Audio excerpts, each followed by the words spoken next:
आज का video lecture control system से रिलेटेड है और ये लेक्चर नंबर 2 है about time response. Time response chapter number 4 है। टेक्स्ट बुक जो सी है वो कंट्रोल सिस्टम्स है और उसमें ऑथर नेम है नॉर्मन एस नाइस और इसका लेटेस्ट एडिशन से ली गई 2 एग्जांपल्स हैं टाइम रिस्पॉन्स से रिलेटेड, जो कि एग्जांपल नंबर 4.1 और 4.2 है और पेज नंबर 161 पे ये डिस्कस की गई हैं। इसमें हम फोर्स रिस्पॉन्स और नेचुरल रिस्पॉन्स को स्टडी करेंगे और इसकी जो सी है यूज़ सीखेंगे कि हम क्यों उसको स्टडी करते हैं और इससे रिलेटेड हम जो एग्जांपल है उसको डिटेल स्टडी करेंगे। तो इस हार्डली 10 मिनट्स की वीडियो में आपका जो सा कॉन्सेप्ट है about force response and natural response वो इंशाल्लाह क्लियर हो जाएगा। ओके, तो सबसे पहले एग्जांपल नंबर 4.1 स्टार्ट करने से पहले कुछ बेसिक जो है कॉन्सेप्ट उसको स्टडी करते हैं कि फोर्स रिस्पॉन्स और नेचुरल रिस्पॉन्स क्या चीज़ है और ज़ीरोस और पोल्स क्या चीज़ है। ओके, ये जो सामने ट्रांसफ़र फंक्शन लिखा हुआ है s+2/s+5, ये ट्रांसफ़र फंक्शन जो सा है इसको हम रिप्रेजेंट कर रहे हैं G of S. So G of S एक ओपन लूप ट्रांसफ़र फंक्शन है और अगर हमें एच ऑफ एस कैलकुलेट करने के लिए कहा जाए तो वो डिपेंड करता है फीडबैक कौन सा है। वो यूनिटी फीडबैक भी हो सकता है और फ्रैक्शन की फॉर्म में भी हो सकता है। तो ये सिंपल एक ओपन लूप सिस्टम गिवन है। इसमें आर ऑफ एस जो सा है वो इनपुट फंक्शन है, ठीक है। 1/s जो सा है वो यूनिट स्टेप फंक्शन का जब लेप्लास ट्रांसफॉर्म लेते हैं u ऑफ टी या 1 का जब लेप्लास ट्रांसफॉर्म लेते हैं तो उसका आंसर आता है 1/s। मीन्स कि एस डोमेन में हम यूनिट स्टेप फंक्शन को रिप्रेजेंट करते हैं। जी ऑफ एस एक ट्रांसफ़र फंक्शन और सी ऑफ एस आउटपुट है जो कि हमने अभी कैलकुलेट करनी है इन टाइम डोमेन। तो एस डोमेन में अगर गिवन है और मैंने टाइम डोमेन में मूव करना है तो मैं इन्वर्स लेप्लास ट्रांसफॉर्म यूज़ करूँगा। ओके, s+2 न्यूमिनेटर फैक्टर है और s+5 डिनोमिनेटर है। s+2 जो सा है वो मुझे वैल्यूज़ देगा ज़ीरोस की और s+5 जो सा है वो वैल्यूज़ पोल्स की देगा। तो s डिनोमिनेटर के थ्रू पोल्स फाइंड आउट किए जाते हैं और न्यूमिनेटर के थ्रू ज़ीरोस फाइंड आउट किए जाते हैं। ओके, हम पोल्स को क्यों फाइंड करते हैं? तो पोल्स जो से हैं वो हम इसलिए डिटरमिन करते हैं ताकि हम किसी भी सिस्टम का जो सा है वो टाइम रिस्पॉन्स फाइंड आउट कर सकें, ठीक है। मीन्स कि उसको जियोमेगा प्लॉट देख सकें कि सिस्टम जो सा है वो स्टेबल है कि अनस्टेबल है। ओबियसली अगर राइट हाफ प्लेन में आता है पोल एग्जिस्ट करता है तो वो सिस्टम अनस्टेबल है, तो इस सिस्टम को स्टडी करने की ज़रूरत ही नहीं है। और अगर जो सा है वो पोल्स जितने भी हैं वो लेफ़्ट हाफ प्लेन में आते हैं, मीन्स के नेगेटिव एक्स एक्सिस में आते हैं, तो इट मीन्स के सिस्टम जो सा है वो स्टेबल सिस्टम है। ओके, तो जे ओमेगा एस प्लेन है, इसमें भी हमने ड्रा करने हैं पोल्स और s+2 हम ऑलरेडी स्टडी कर चुके हैं। ये सिस्टम ज़ीरोस हैं और ये s+5 डिनोमिनेटर जो कैरेक्टरिस्टिक इक्वेशन है वो पोल्स जो सी है वो हमें प्रोवाइड करेगी। ओके, अब हमने यहाँ 2 मेन टॉपिक्स डिस्कस करने हैं, एक फोर्स रिस्पॉन्स है, एक नेचुरल रिस्पॉन्स है। अच्छा, अब a pole of the input function generates the form of force response, that is the pole at the origin generated a step function at the output। तो कोई भी इनपुट है उसका जो डिनोमिनेटर है, लाइक स्टेप फंक्शन की बात की जाए तो उसका जो डिनोमिनेटर है वो 1/s है। 1/s बेसिकली स्टेप इनपुट है आर ऑफ एस। तो s को 0 के इक्वल प्लेस करेंगे तो s की वैल्यू 0 आएगी। इट मीन्स कि पोल लाई जो कर रहा है वो ओरिजिन पे लाई कर रहा है। ओरिजिन पे लाई कर रहा है तो इसका मतलब कि जो हमें वैल्यू देगा बाय यूजिंग पार्शियल फ्रैक्शंस या बाय यूजिंग इंस्पेक्शन मेथड, तो वो हमारे पास वैल्यू आएगी फोर्स रिस्पॉन्स की। ओके, और अगर हमारे पास जो सा है कोई भी डिनोमिनेटर आता है, लेट अस से पोल जो सा है वो रियल एक्सिस पे आता है, मीन्स के एग्जाम्पल क्या है इसकी s+5 है या s+7 है या इसको जनरल कहा जाए s+a है। तो ये रियल एक्सिस पे प्लॉट होगा क्योंकि s+5 को 0 के इक्वल प्लेस करेंगे और s की वैल्यू आएगी -5। इसको हम यहाँ जो सा है क्रॉस से मीन्स कि इसको पोल शो करेंगे। तो अगर रियल एक्सिस पे आता है तो वो एक्सपोनेंशियल रिस्पॉन्स है। और नेचुरल रिस्पॉन्स क्या है? नेचुरल रिस्पॉन्स भी अभी स्टडी कर लेते हैं। इसकी जो सेकंड पॉइंट था, a pole at the transfer function generates the form. हाँ ओके, सो ये ट्रांसफर फंक्शन से रिलेटेड पोल है s+5। इसको 0 के इक्वल प्लेस किया तो ये आ गया -5। ये है नेचुरल रिस्पॉन्स। और अगर s = 0 इनपुट के केस में देखा जाए तो वो ओरिजिन पे लाई कर रहा है, तो ये है फोर्स रिस्पॉन्स। तो यहाँ से हमें समझ आ गई कि फोर्स रिस्पॉन्स क्या है और नेचुरल रिस्पॉन्स क्या है। तो अब हम अपनी एग्जांपल 4.1 की तरफ मूव करते हैं। तो हमें ये एक ब्लॉक डायग्राम दी गई है। एक ट्रांसफर फंक्शन है s+3/s+2 times s+4 times s+5। और यहाँ जो इनपुट प्रोवाइड की गई है वो यूनिट स्टेप इनपुट है जो कि एस डोमेन में रिप्रेजेंट की गई है। और C(s) जो सा वो हमने आउटपुट कैलकुलेट करनी है। अब C(s) जो सा वो एस डोमेन है, लेकिन हमें आउटपुट जो चाहिए वो C(t) मीन्स के C is a function of time, time domain में चाहिए। और specify the forced and natural parts of the system. Okay, तो ये ट्रांसफ़र फंक्शन जो सा वो open loop transfer function G(s) है। अगर यहाँ क्लोज लूप फीडबैक सिस्टम होता तो यहाँ H(s) भी होता।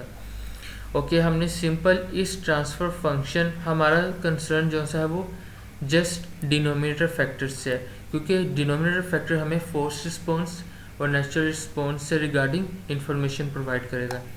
ओके, तो हमने आउटपुट कैलकुलेट करनी है। तो transfer function that is a ratio of output by input, means के transfer function is a ratio of C(s) by R(s). और यहाँ से अगर हमें C(s) की वैल्यू कैलकुलेट करनी है तो हम R(s) को मल्टीप्लाई किससे करेंगे? G(s) से। तो सिंपली C(s) जो सा वो मैंने कैलकुलेट करना है। और अब जो भी ये कैरेक्टरिस्टिक इक्वेशन है, ठीक है, हमारा जो मेन कंसर्न है वो पोल से है, ठीक है। तो s की वैल्यू जब हम 0 के इक्वल प्लेस करेंगे तो वो पोल जो सा है वो ओरिजिन पे लाई करेगा, जो पोल है वो ओरिजिन पे लाई करेगा। तो इट मीन्स कि ये कौन सा रिस्पॉन्स हो गया? ये हो गया force response. s+2 s+4 s+5 इन तीनों को 0 के इक्वल बारी बारी प्लेस करेंगे और हमारे पास जो वैल्यू आएगी वो s = -2 s = -4 s = -5।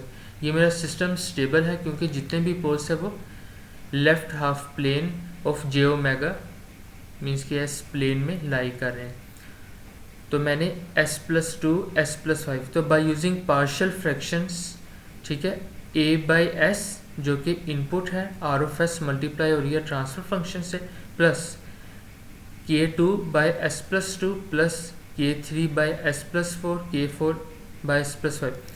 तो ये हम इंस्पेक्शन टेक्निक यूज़ कर रहे हैं, अदरवाइज हमें k1 k2 k3 k4 partial fractions को यूज़ करते हुए हमने प्रॉपर कैलकुलेट करना चाहिए। लेकिन इधर हमारा जो मेन कंसर्न है वो जस्ट फोर्स रिस्पॉन्स और नेचुरल रिस्पॉन्स कैलकुलेट करना है। यहाँ हमने कॉन्स्टेंट्स फाइंड आउट करना हमारा ऑब्जेक्टिव नहीं है। तो ये हमें पता है कि ओरिजिन पे पोल लाई कर रहा है, तो ये फोर्स रिस्पॉन्स है। रिमेनिंग वन जो से है वो s = -2 s = -4 s = -5। तो ये negative x axis of s plane lie करें, तो ये नेचुरल रिस्पॉन्स हो गया। ओके, सो इसको हम जस्ट लिख लेते हैं। तो हमें पता है कि अगर e-80 इसका लेप्लास ट्रांसफॉर्म ले, ये टाइम डोमेन में है, अगर मैं इसको s डोमेन में लेके जाना चाहता हूँ तो इसका लेप्लास ट्रांसफॉर्म लूँगा, inverse Laplace transform of e-80। तो इसका क्या आएगा? 1/s+a।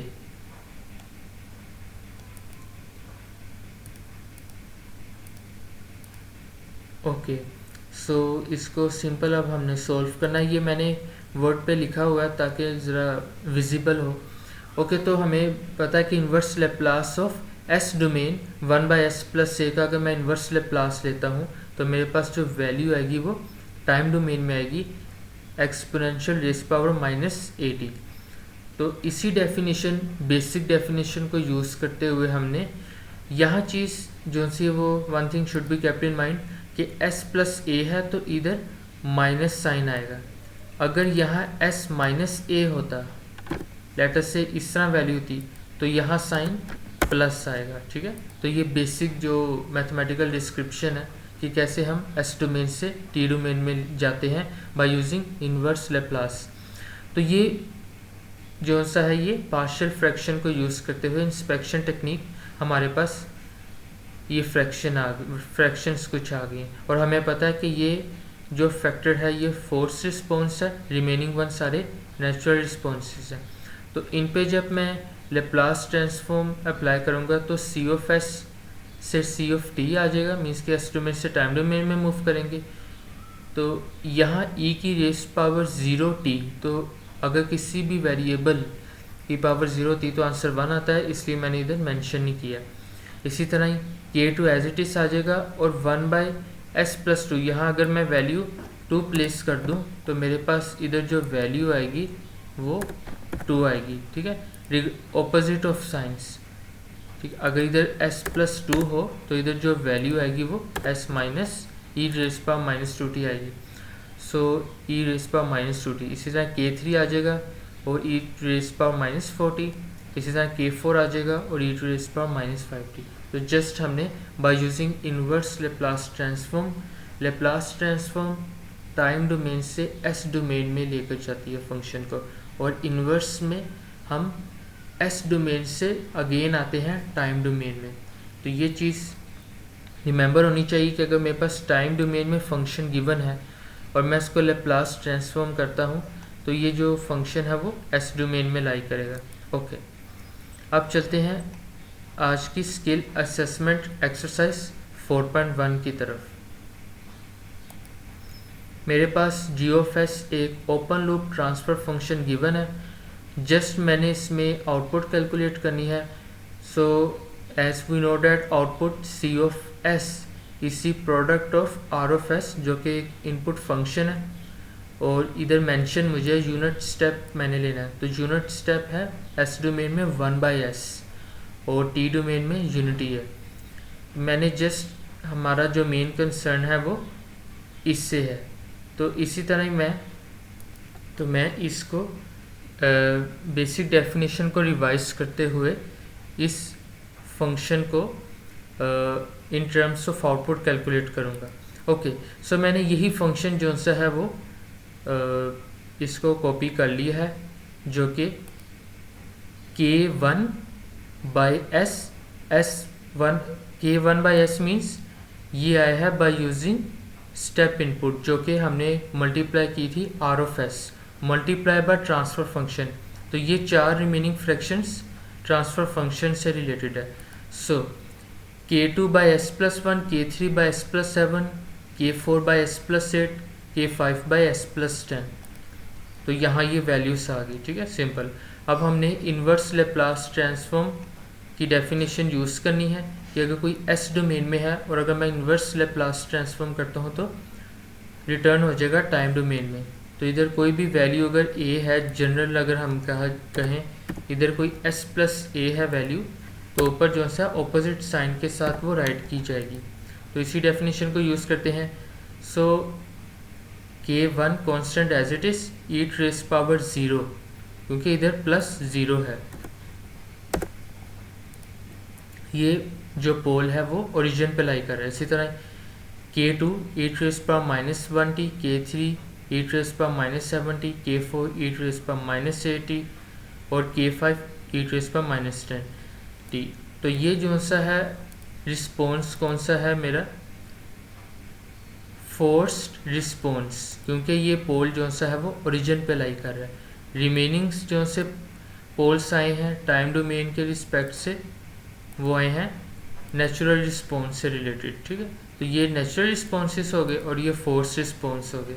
तो जस्ट हमने आज यही कैलकुलेट करना सीखना था कि हमें कोई भी ट्रांसफ़र फंक्शन मेंशन हो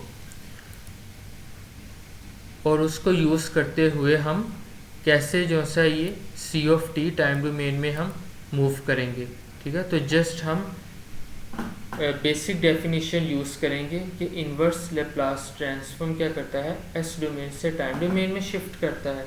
तो हमने जस्ट सबसे पहले C of S that is multiplication और product of transfer function multiply by input, तो इनपुट से आ जाएगा 1/s मीन्स के k1/s और रिमेनिंग वन जो से हैं वो इनके डिनोमिनेटर्स के साथ लेके ने। तो पोल्स की एप्लीकेशन है कि इसको हम यूज़ करते हुए फोर्स रिस्पॉन्स और नेचुरल रिस्पॉन्स कैलकुलेट कर सकते हैं। तो अगर आपको ये मेरी वीडियो पसंद आई है और आपका लर्निंग एक्सपीरियंस इससे हुआ तो आप इस चैनल को सब्सक्राइब करें और डिफरेंट अपने ग्रुप्स में शेयर करें ताकि सबको क्लैरिटी हो। अब इससे रिगार्डिंग हम अगली नेक्स्ट एग्जांपल और प्रैक्टिस प्रॉब्लम पे मूव करेंगे जो विद इन नो टाइम मैं लेक्चर जो है वो अपलोड कर दूँगा। तो इस चीज़ को समझे, जो चीज़ नहीं समझ आई कमेंट सेक्शन में आप कीजिए। ओके, अल्लाह हाफिज़।